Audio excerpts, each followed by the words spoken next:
Pemirsa, insiden ambruknya gedung Pondok Pesantren Al-Khozini di Sidoarjo, Jawa Timur menjadi peringatan keras bagi dunia pendidikan Islam. Pembangunan gedung memiliki aturan-aturan yang tak boleh ditabrak karena jika dilanggar ada konsekuensi hukum yang harus dipertanggungjawabkan. Inilah segmen Benang Merah, Ponpes Jangan Asal Bangun.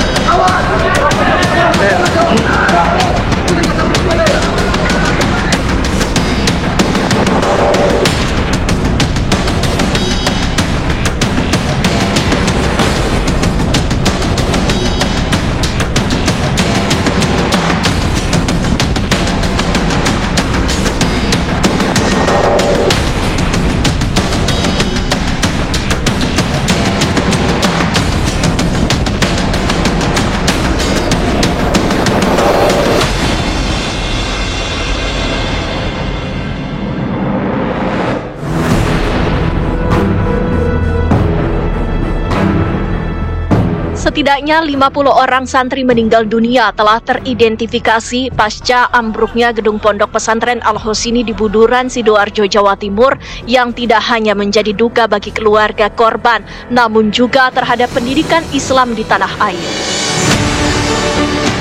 Di balik semangat ingin memperluas fasilitas beriringan dengan semakin banyaknya peminat santri yang ingin menimba ilmu di pondok pesantren, membuat perluasan pembangunan dari gedung lama terkadang justru menabrak aturan pembangunan hingga belum terpenuhnya standar teknis bangunan. Pada kenyataannya, bangunan pesantren di Indonesia ada yang sudah berdiri berabad-abad lalu. Pondok Pesantren Al-Khozini salah satunya yang dibangun sejak tahun 1927. Bangun mandiri ya, jadi mereka mengumpulkan sendiri dana secara swadaya, baik dari kemampuan pesantren atau sumbangan masyarakat, sehingga bangunan-bangunan itu memang banyak yang sifatnya seperti tambal sulam gitu ya. Sementara bantuan dari pemerintah itu masih sangat sedikit. Ya ada memang, tapi tidak semua pesantren bisa mendapatkan bantuan, dan kalaupun ada juga tidak semuanya bisa dibantu pemerintah. Biasanya pemerintah juga ada mungkin sebagian pesantren yang mendapatkan bantuan, tetapi secara umum pesantren itu dibangun swadaya sejak dulu oleh masyarakat, oleh kiai, oleh kekuatan organisasi yang menaungi pesantren tersebut. Dan rata-rata pesantren ini kan kuno ya. Kalau pesantren-pesantren baru itu saya lihat bangunan sudah bagus-bagus, sudah standar saya kira. Cuman memang pesantren-pesantren kuno yang sudah berusia di atas 50 tahun atau bahkan berusia di atas 100 tahun, mungkin ada bangunan-bangunan yang memang perlu direhab dengan baik. Bangunan yang ambruk di Ponpes Al-Khozini adalah musola 3 lantai yang berlokasi tepat di belakang gedung utama dengan posisi menempel dengan bangunan bertingkat lainnya. Struktur bangunan pun tidak ideal karena semakin ditinggikan dan semakin maju ke arah jalan dengan pilar-pilar tipis yang harus menopang beban yang semakin bertambah.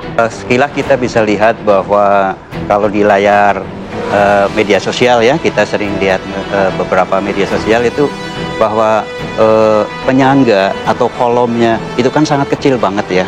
Bahkan ada yang salah satu media sosial yang menampakkan itu bahwa sambungan antar kolom itu nggak menyatu gitu. Nah itu terjadi apabila terjadi sebuah beban yang banyak berlebihan, dia akan jadi crack gitu kan. Crack itu patah gitu, keretakan. Nah itu yang terjadi kan seperti itu.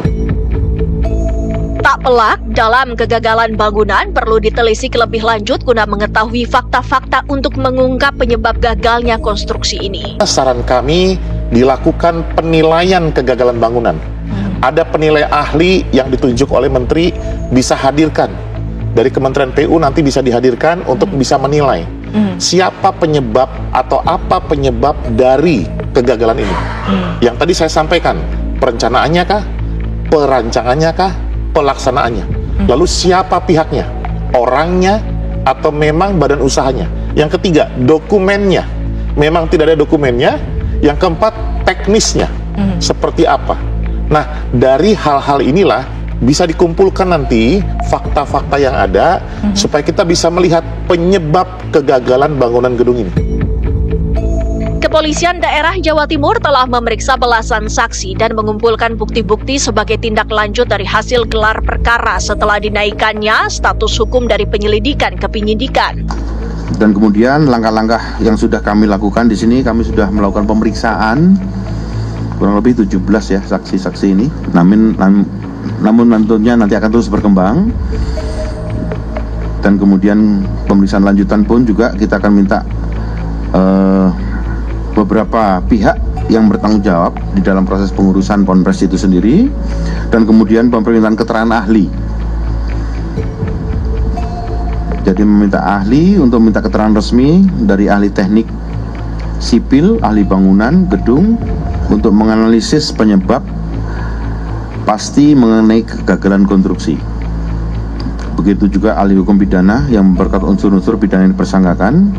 Dan kemudian tindak lanjutnya hari ini pun juga rencana kami melakukan kegiatan gelar perkara untuk meningkatkan dari penyelidikan ke penyidikan.